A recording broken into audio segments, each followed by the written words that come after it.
I love Puttanesca sauce, and that's what we're going to be making right now. And we have 2 tablespoons of extra virgin olive oil that I'm putting into a pan. And I'm quickly going to add my half a cup of onions. Sizzle these onions until they're just about translucent, a couple of seconds.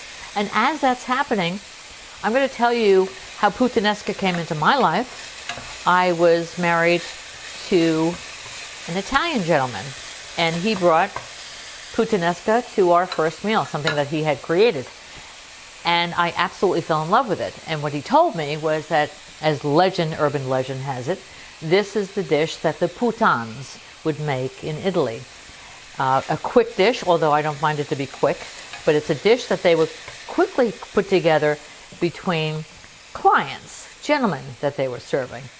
Now I'm going to put in the garlic. We have 4 cloves of finely chopped garlic that are going to go in. This is henna. It's not age spots. I do have age spots, but that's henna. So just as an aside, I'm going to put the garlic in and let this cook down for just a little bit. When I say cook down, become a little bit more translucent as far as the onions. Now you notice that this is just about turning brown, so we want to lower our temperature. I'm going to put in these anchovies. I'm a little concerned because maybe I put in too many anchovies, but it asked for 4, actually 8 fillets of the anchovies. I'm just going to put a little bit less. Stir that around. And then we're going to add the tomato paste.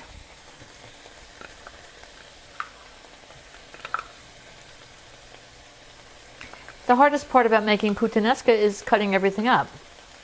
And once you have that, then it's relatively easy to put together. You put it in a pan, you become the alchemist, you put it in a pan, and then it starts converting, it starts changing. And I'm going to add my tomato.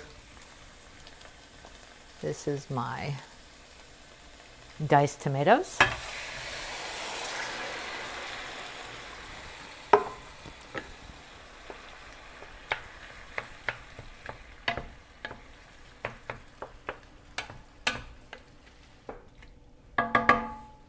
And let that cook for about, I want to say about 10 minutes, until tomatoes start breaking down and the mixture becomes a little bit more saucy. And we have this half a cup of the sliced pitted kalamata olives that we're going to sprinkle in.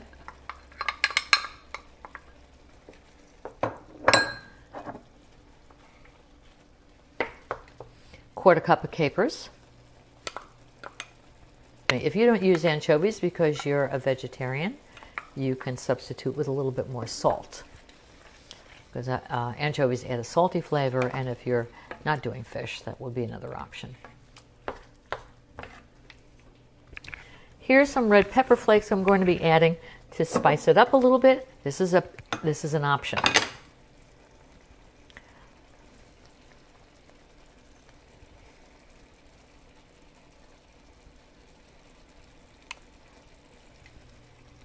And then I have a tablespoon of chopped basil. I'm going to reduce the heat to low. And I'm going to let this simmer for 30 minutes. Puttanesca is something that I would put over chicken cutlets. I would have it with a fillet of like codfish, of course, over pasta. And if you want to get creative with your pasta, there's zucchini noodles, and there's another product that I'm going to show you. This particular pasta is very interesting because it has 24 grams of protein. Very simple ingredients: organic edamame beans, which are green soybeans, organic mung beans, and I don't know how they combine it, but that's it. That's all the ingredients that it has on the box. So this is a really nice alternative to a regular durum pasta. Well, I hope you enjoy it. So from my bones to yours, enjoy the Puttanesca. Bye for now.